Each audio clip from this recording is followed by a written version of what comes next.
Now that the bird is all glued together, we're going to add some details. You will get to select one of the metallic Crayola kind of Sharpies, and you can add some details by adding feather patterns, and you can see how I'm making them. You draw a straight line kind of down the middle of the feather, and then you make little hash marks on one side of that line and then on the other side. You may need to look back at some pictures of birds to see how the feathers are.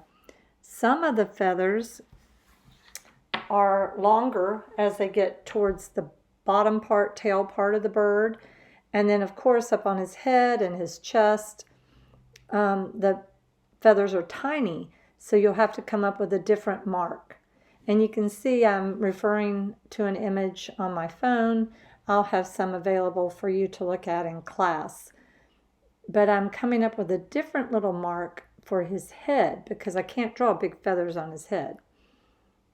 Then I'll do the same thing for his chest. And I'm just keeping that same color Sharpie metallic marker. You don't want to switch a whole lot of colors because we want the main bird to be whatever color family you picked.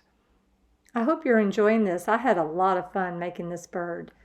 Now the next thing I'm going to ask you to do is you've got to name this bird. So as you're coloring and making the patterns and the textures, think about what you want to name the bird and have it refer back to the color family that you have put him in. Happy creating.